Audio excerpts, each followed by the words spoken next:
कोयला संकट गहराया तो बत्ती गुल के साथ इस मुसीबत से होगा सामना।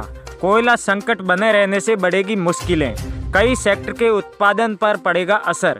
देश में कोयला संकट की वजह से जहां बिजली की आपूर्ति में अड़चन आने की आशंका जाहिर की जा रही है, वहीं इससे स्टील से लेकर ऑयल रिफाइनरी तक के कई उद्योगों को भी मुश्किलों का सामना करना पड़ेगा।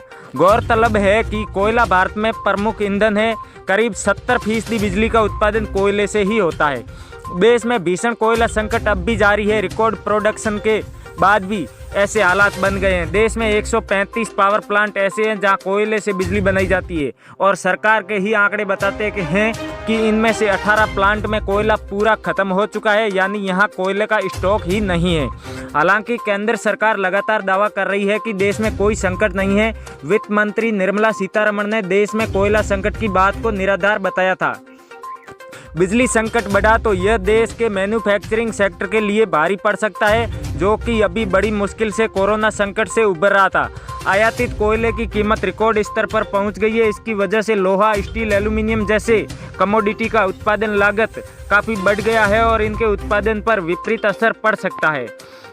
ICRA के कॉरपोरेट सेक्टर रेटिंग्स में असिस्टेंट वाइस प्रेसिडेंट और सेक्टर हेड रीता ब्रता घोष कहते हैं कि मौजूदा हालत की वजह से घरेलू स्पंज आयरन उत्पादन बढ़ी हुई लागत का बोझ ग्राहकों पर डाल सकते हैं। घोष ने बताया, जुलाई से अक्टूबर के बीच घरेलू कोयला की कीमत में 15% बढ़त हुई है, जबकि आयातित कोयले की कीमत में करीब 61% का जबरदस्त इजाफा हुआ है और यह रिकॉर्ड ऊंचाई पर पहुंच गया है। आइए जानते हैं कि सेक्टर पर क्या विपरीत असर हो सकता है। स्टील सेक्टर पर बड़े स्टील उत्पादकों के पास अपने कैप्टिव पावर प्लांट है, इसलिए अभी उनको किसी बिजली संकट का सामना नहीं करना पड़ रहा है। लेकिन जानकारों का कहना है कि अगर कोयले की मौजूदा तंगी को दूर नहीं किया गया तो अगले 2 महीने में उनकी भी हालत खराब हो सकती है।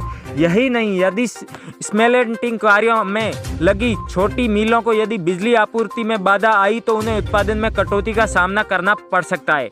ऑयल रिफाइनरी भारत में कोयले के बाद प्राकृतिक गैस बिजली उत्पादन के सबसे बड़े स्रोत है। कोयले की कमी का असर ये होगा कि गैस की मांग बढ़ेगी, यानी रिफाइनरी के लिए डिमांड काफ़ी बढ़ सकती है। स्टील की तरह ही भारत में बड़े तेल रिफाइनरीज के पास अपना कैप्टिव पावर प्लांट है, इसलिए कोयले की कमी का उन पर असर नहीं होगा। लेकिन उन्हें मांग पूरी करने के लिए LNG का आयात बढ़ाना होगा और अंतर्राष्ट्रीय बाजार में इन दिनों LNG काफ़ी महंगा चल रहा है। इस तरह कोयला संकट का असर तेल एवं गैस की कीमतों पर पड़ सकता है।